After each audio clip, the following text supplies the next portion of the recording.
Hello, hello. All right. So today we are diving into eczema and medications. There's a lot of new medications that have recently been put out for eczema.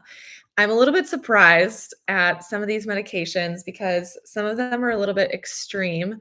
So we do have a chat. If you are live on this, you can chat me, you can respond to what I'm saying, you can ask me more questions about anything that I say during this video, but we are going to dive into it. So, one of the most common medications for eczema is steroids. So, usually when you go to the dermatologist and they say, like this is eczema, they're likely to prescribe you topical or oral steroids.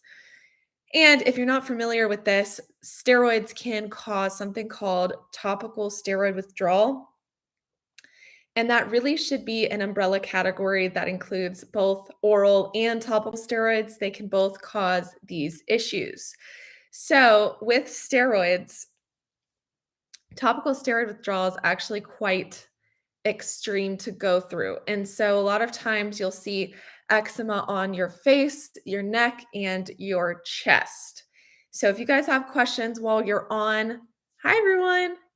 If you have any questions, please put that in the chat of any of these medications that I'm going through today. So, just to quickly kind of go over the different medications, Dupixent is a popular medication lately. Dupixent or Dupilumab, this is relatively new. And something with Dupixent is you have to do something called step therapy, which basically means that to be prescribed Dupixent or for your insurance to allow you to get Dupixent, you have had to have tried different things. So that is step therapy for you to get to that place. So, for example, you basically have to get on steroids before you can get on Dupixent. That's actually something that quite frustrates me a lot. And I think red light therapy or light therapy is something that is also part of the step therapy to get on Dupixent. One of the more new medications that's out is I have it in the chat, cyclosporin. Let me tell you guys what this says because you're not going to like it.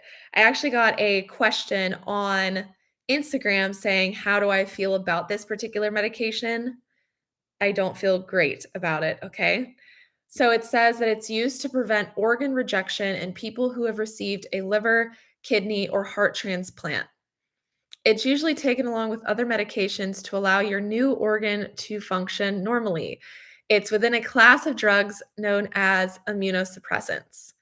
It says that it can also treat rheumatoid arthritis or psoriasis, and it can come in eye drop form to treat chronic dry eye.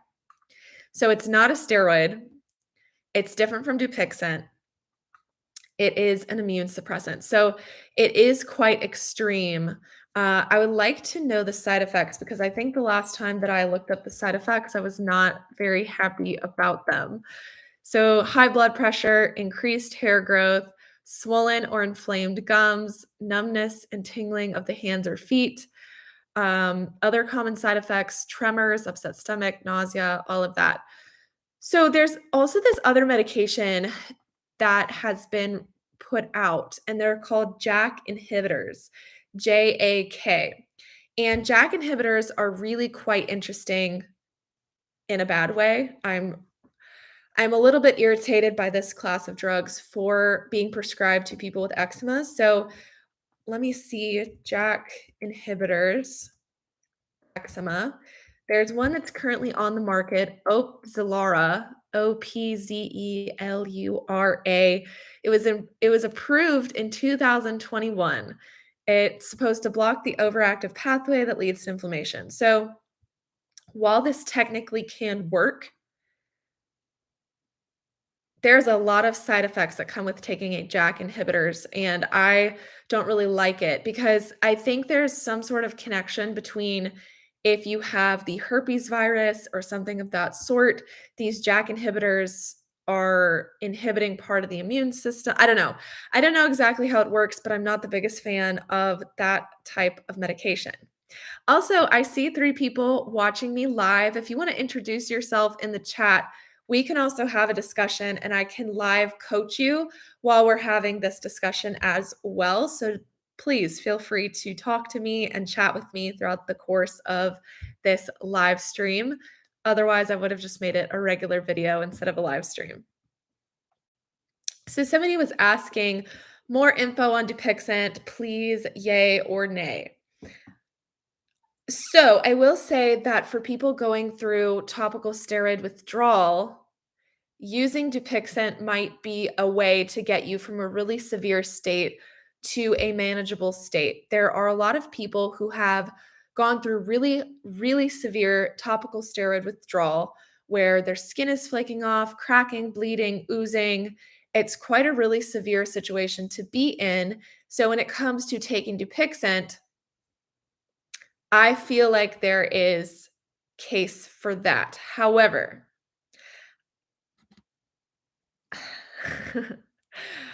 I I obviously don't love medications for eczema. I am on here to talk about how to heal eczema naturally. So, I am a little bit weary of Dupixent, and that is because it is so new. We don't know what withdrawal looks like from Dupixent. A lot of people that have started Dupixent are still on Dupixent. And so there's very few people who have that experience of what it's like to withdraw off of Dupixent. If you're going to go through steroid withdrawal and come off of Dupixent,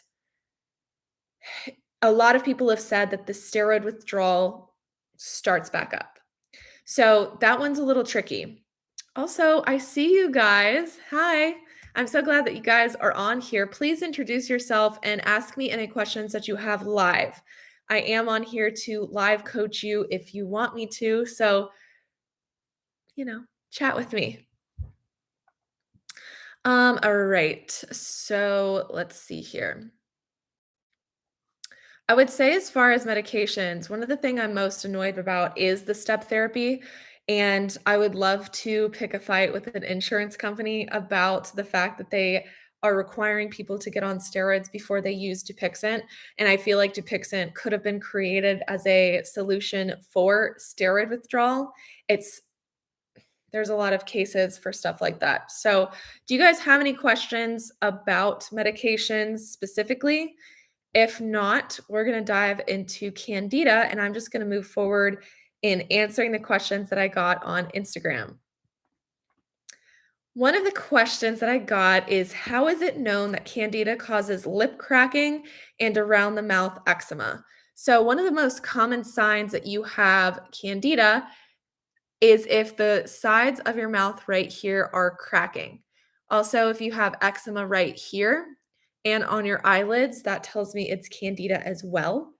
This person's kind of curious as to how we know. I think that there's just research linking the two. So it's called oral thrush, which is when candida is in the mouth. And so this oral thrush causes things like the cracking in the sides of your mouth. I'd probably have to do Hi, Aaliyah. Nice to see you. Good afternoon to you as well. Let me know if you have any questions. I would have to do more research to figure out exactly how we know why, but it is linked in research to oral thrush.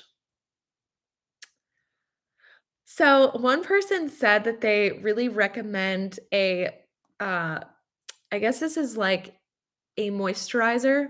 They're calling it a first aid ointment. It's no, EMUAID, Emuaid. This person said, "Is there a link between eczema and impetigo? Also, please tell people about this specific moisturizer."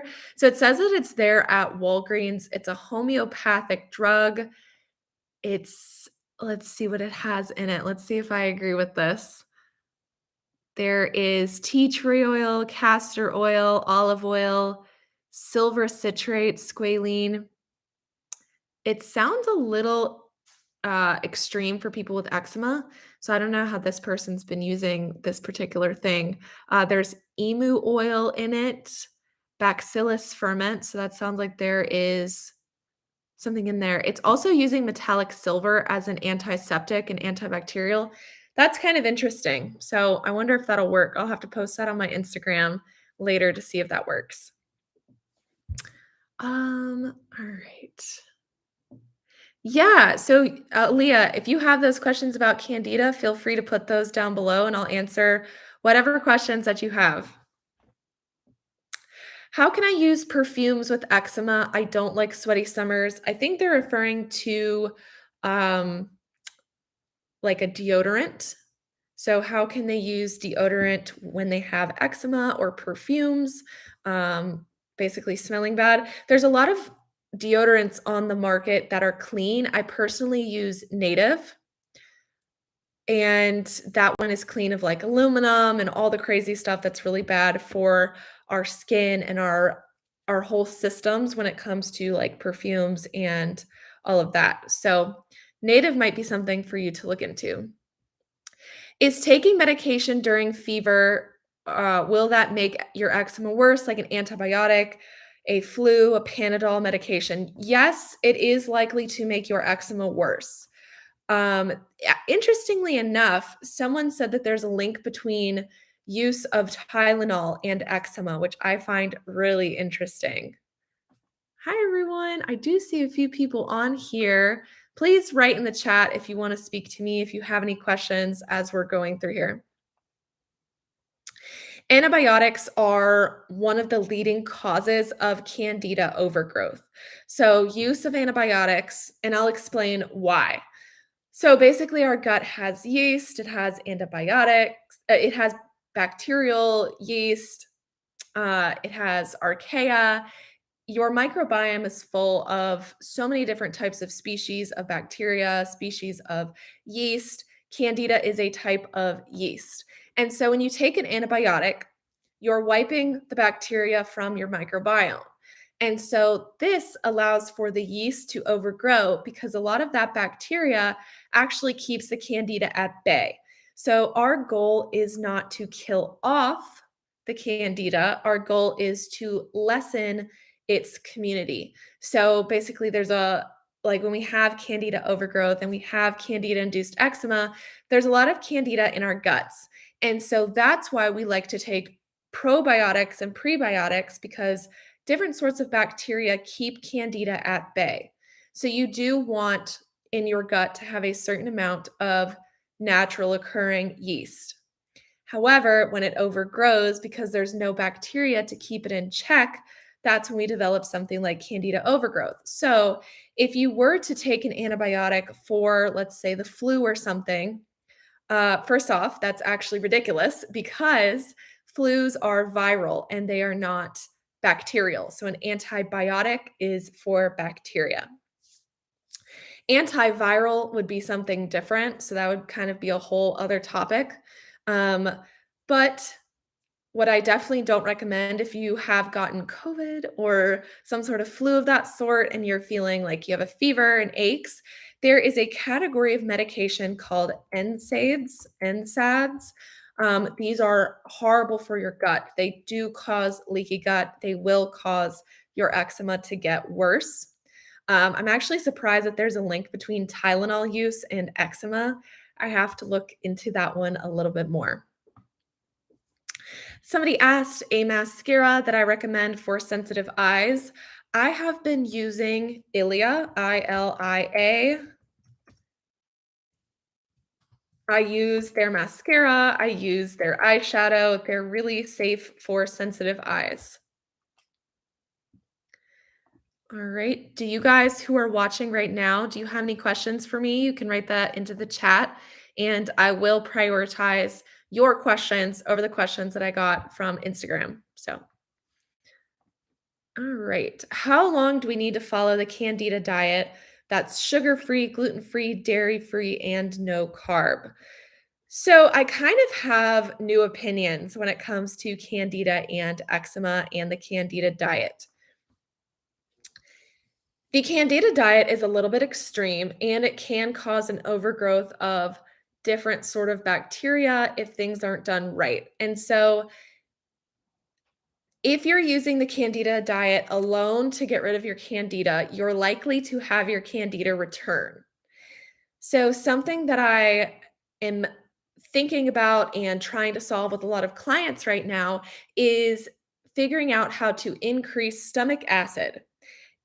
Low stomach acid is linked to reoccurring candida. So, a lot of us have had reoccurring candida many, many, many times in our lives. And so, candida can actually cause symptoms of IBS, they can cause brain fog. This one person asks, I'm losing my train of thought very easily. Do I have any idea what that means? Yes, it's likely that it's candida. Candida can impact your mind, it can impact so many different things. Also, George, I saw that you had a message. Did you want to re-ask me a question or ask me another question? So to answer the question about the candida diet, there's a new system that I'm developing specifically for candida. So drinking hot lemon water in the morning. This is something that I talked about in my previous live stream. Including apple cider vinegar, just like a couple drops of it into a big glass of water every time you're drinking water. Including foods that increase stomach acid. So, papaya and pineapple are really good for that. Of course, some people might have an overworked liver on top of all of this because candida can actually cause an overworked liver. So, that's why a lot of us are intolerant to things like salicylates. I had been on a candida diet off and on for years. And I ended up getting hydrogen sulfide SIBO, or at least that's the way it felt. I felt like it was completely reoccurring. So while you can use the candida diet, using these other tools with the candida diet can allow you to get off the candida diet a lot faster. So when you do have severe candida, you do want to start with the candida diet, I would say for probably no more than a month. You want to be taking digestive enzymes specific to candida. Then, after that month is over, I want you to start introducing new types of foods. So, rice and oats, things like that, different types of grains, maybe even see if your body tolerates dairy here and there. Every time you eat a meal, you'll want to take HCl. Oh, hello. Nice to see you guys. Oh, you are so welcome. I am glad to be live with you guys and sharing this information so I know if it's being received well, if you guys have questions while I'm talking. I like that so much better than just talking straight to the camera. Um, so HCl, hydrochlorine, um, that is a supplement that can help us with the whole stomach acid issue. So I am creating a whole course in the fall. I can't just spill all of this information. I have like an entire presentation I'm creating to create the course. So just know there's a lot of help for candida coming soon. All right. Aaliyah says my angular chel- cheilitis, sorry, I can't pronounce that, hasn't gone away and it's been 16 years. I've never heard of anyone having it for this long. What could be causing it to persist like this? I'm actually not familiar with that, so I'm going to do a quick Google search while we're here on live. So that is actually the corners of your mouth. All right, so let's see. Saliva collecting at the corners of your mouth causes a buildup of microorganisms leading to this issue. In children, the pacifier can be risk. Risk factors are wearing masks and wearing dentures. So is this sounding like what you're going through, Aaliyah? It's like the cracking in the corners of your mouth? Please let me know. Malachi says, I don't eat any fast food or soda or candy, and I don't take any medication, but I still have eczema on my arms and neck. So, have you ever used medication for your eczema? If so, what have you used? When did you use it? And for how long did you use it? C. Chambers says, I'm suffering with eczema and atopic dermatitis over my whole body, but mainly my hands and joints. Any help? Okay, so same question to you. Have you used medication? When and how much? So, Malachi is a really great example of somebody who's dealing with candida. So while you don't eat fast food or soda or candy, it's really likely that you have candida. And so, excuse me, I lost my train of thought. um, yeah, so when it comes to stuff like that, I would ask Malachi, are you eating rice and oats often? Do you eat beans often? Answer that question and we'll go back. Um, okay, let's see. My name is Hajazi. I've had a question. Do I have to test myself candida or can I know that by myself? So there are tests that you can get done. There's GI tests, there's immune system tests. So if you do want to get a test for candida, you'll want to take an IgG and an IgM test for candida. Those are your immune system tests. And then you can take a like GI test, a stool test, and see if that comes back as having candida. However, I think I care less really like if somebody's if somebody sends me like their test results and it comes back and it says that they do have candida, it's really informative and we can move forward. However, if you don't get those tests, I'm a little bit uninterested only because something that we can do or something that I would understand this to be is that I would guess you have probably low stomach acid. So I feel like low stomach acid is kind of like this umbrella with a lot of different issues that sit underneath it. So even if somebody, I'm like, oh, you know what? I think you have candida, you get it tested, it comes back like you don't have candida. However, your symptoms and the way that your eczema is, it may not be candida, but it could be low stomach acid causing an imbalance of your gut microbiome. So it's a little bit complicated. So the answer is you don't have to go get tested. They do have at home, like DIY testing for candida. You can look this up yourself, but basically, you take a glass of water first thing in the morning, you spit in it.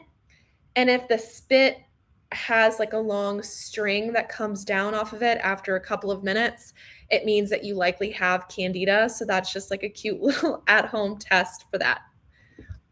Okay. Going back here, Aaliyah said, I have had it since I was a baby. I've also tried Eucrisa, Protopic, and this medication. None of them helped me. The Eucrisa especially made my skin itch. Yeah, I'm not surprised. So how severe is the cracking? Does it go like kind of into your cheek area? Is it painful? Is it red? Can you describe that a little bit more? Malachi says, no, I eat meat and fruit, Ezekiel bread, quinoa mainly. It sounds like you have a really healthy diet. So for you, it would be more of a really, really quick fix of fixing the low stomach acid, including the supplement HCl during your meals, especially if you are eating meat, helps your body digest that meat. Um, I wonder what fruits you're eating if you wanted to switch to like papaya and pineapple right before you eat a meal. Papaya and pineapple have natural digestive enzymes, and so they can help you digest your food as well. Okay. C Chambers said no medications. Okay. So you said mainly your hands and joints. So your joints, would it be, are you meaning like right here or do you mean the other side? Because right here is an indication usually of candida. Okay. I eat berries, apples, avocado, and sometimes dates. Yeah, it sounds like you have a really great diet. Another really weird thing when it comes to eczema and the way that you eat, there is a technique related to water for you to follow. You actually don't want to be drinking too much water while you're eating. So, Malachi, do you drink water while you're eating? Are you drinking water before you eat? Are you drinking water after you eat? What does that schedule look like for you? Okay, you have both eczema here and here. Also, hi, the style alert. I will get to your question in 1 second. Um, how long have you been C chambers? How long have you been dealing with eczema on your whole body? Also, feel free to tell me your first name if you want me to call you that. Okay, the style alert says, "Hi Michelle, I feel that as soon as I get a handle of my anxiety, I broke out in a rash. Is that histamine somehow causing this?" So, you've been dealing with anxiety and you mentally got a hold of your anxiety and then your eczema broke out. Do I have that right? So Malachi says, I drink water at least an hour before and after meals. Malachi, are you itchy during the day?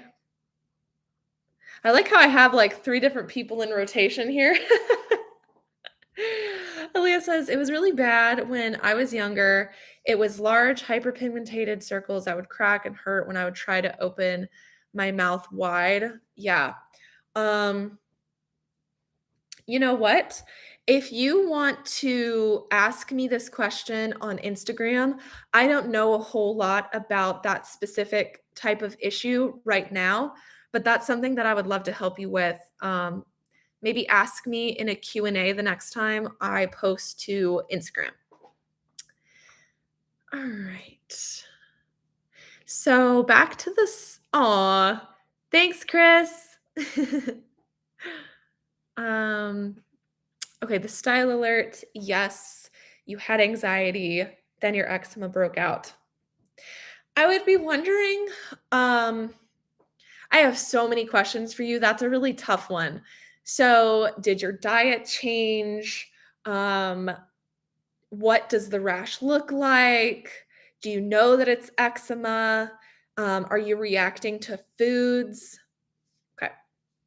So I have to like go back around. So um if I pronounce your name wrong, can you just correct me when I am addressing you? I'm going to assume SI is Sai.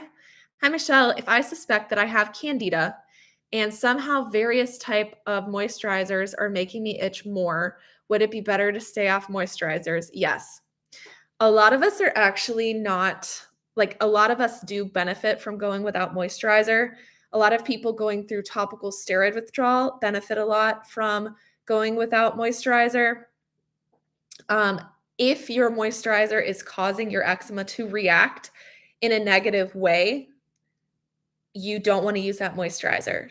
I would try switching to something like moringa oil, olive oil, avocado oil, something super mild. Shea butter is also a really good one. Those are different moisturizers that you can use that are very, very mild. If you react to some of these, I would say go without moisturizer for sure. Crystal says, I have had eczema since I can remember, about 8 years old. Okay. When I got pregnant, it got worse, and that's the first time I got eczema on my hands. Okay. Hand eczema can be or cannot be a little different. Um, hand eczema can be candida, it can be TSW, it can be kind of unrelated to a lot of those things. Um, I don't think I can help you fully in this call today. I think there's just too many factors for me to work through. So if you could join my program, Empowered Eczema, the applications are opening on Friday, July 1st. And so it's a 3-month coaching program. And that's where I can really dive into what's going on with you, how to solve issues like this, especially in your case, if it is severe and you've had it for a really long time. Okay, let's see.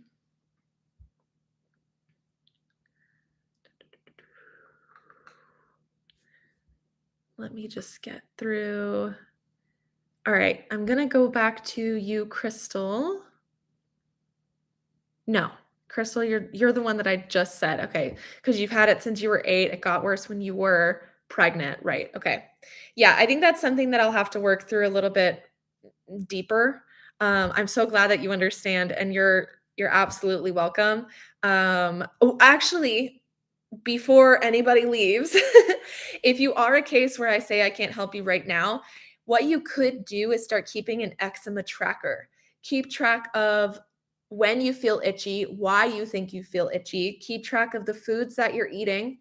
Try going on an elimination diet where you're eating less foods. So basically, the more foods you eat, the less you know what's making you flare. When you simplify your diet and you're eating simple whole foods, you can tell right away if you're reacting. So you can start to see patterns by keeping a tracker. Like, okay, this morning I ate a banana and I started feeling itchy about 15 minutes later. I didn't eat for the rest of the for like hours and then I started flaring when I got off of work. That's probably because I was stressed at work. So you start to develop those sorts of connections. Once you have those connections, I can help you so much further.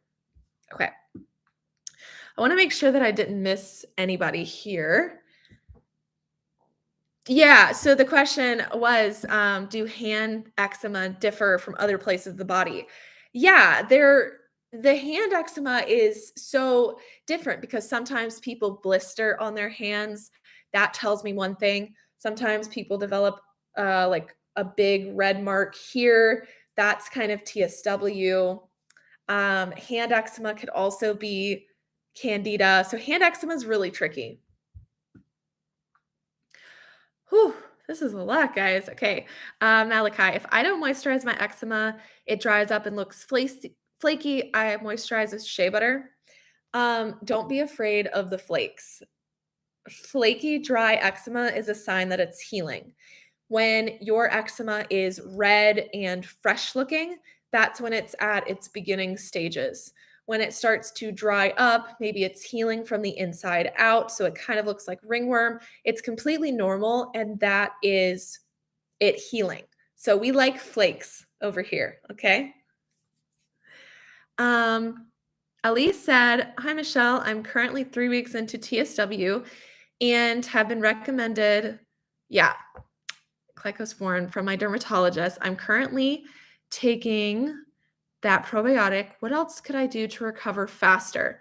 Ali, are you still on this call? And tell me if it's Ali or Ali. The Style Alert says, "My eczema started when the pandemic began, but only on my hands. Then I started a healthy diet, making my own almond milk, etc., and my eczema flared up a lot." Um, hmm. That one is interesting. Okay. I don't know whether that would be you have an overworked liver. That could also be from certain, actually, a lot of times with hand eczema, it can be related to you uh, putting on hand sanitizer a lot. And so your hand microbiome has shifted for the negative. And so soaking your hands in dead sea salt would be really, really helpful. Um, Sorry, Crystal, what did you say? You said you might be allergic to the almonds. Okay. She could be allergic to almonds, but also almonds are high in omega-6. So almonds actually are quite inflammatory, which is interesting. I don't think a lot of people know that. Okay. Malachi says, so don't moisturize the flakes.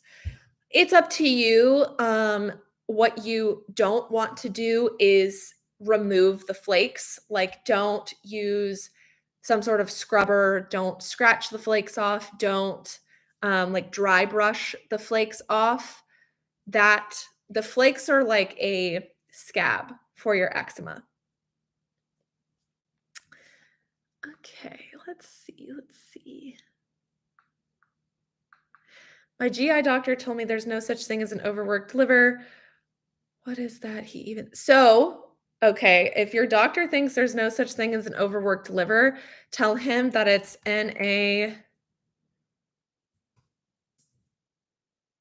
NAFL, non-alcoholic fatty liver. And there are tests that you can get done to see if you do have a fatty liver. Okay. So, Allie, oh, Malachi, no, I wouldn't eat cashews too often. Cashews are actually a legume, and legumes can lower your stomach acid if you eat too much. Okay, Allie, I'm currently 3 weeks into TSW. You've been recommended Glycosporin from the dermatologist. You're on a probiotic. What could you do to recover faster? So, have you started taking that medication yet? At the very beginning of this video, I actually went through and talked about different medications like that specific medication. So, you can go back when this is ended and look into that sort of information. All right. Any tips to stop itching? Yes. I think for me, uh, for a lot of people actually, when you're itching, it's likely that you're eating something. Not in all cases, I won't say that, but in a lot of cases, when you're itchy, especially during the day, there's something that you're eating that is causing your eczema to itch. So, going back to that eczema tracker and really narrowing it down to what types of foods are causing you to itch can help you a lot in reducing the itch. All right, guys. So I'm going to end this video here, but if I didn't get to your question or you need to talk to me more, you can ask me in the Q&A on my Instagram. If I didn't answer your question here, I'm going to go back to Instagram and make sure I answer your question. And I will see you guys next week, Wednesday at the exact same time. I do want to answer just one question. Billy asks, what do you feel about the sun working to heal the skin and eczema? It's amazing. I love the sun for eczema. Also, a good fiber drink, such as something like Metamucil to clean out the colon. Absolutely not. Don't do that. A good prebiotic would be psyllium husk. Susie says, wait. I'm just on. Well, no worries, Susie. This is going to be saved and you can watch this video right after this ends. So I do have to go back to work, but it was nice talking to you guys and I will see you next week. If you want to just come on every week and talk to me, that's great. Okay, Susie does say carnivore diet and Dupixent for 2 years, totally clear but face. That's awesome. All right, bye guys.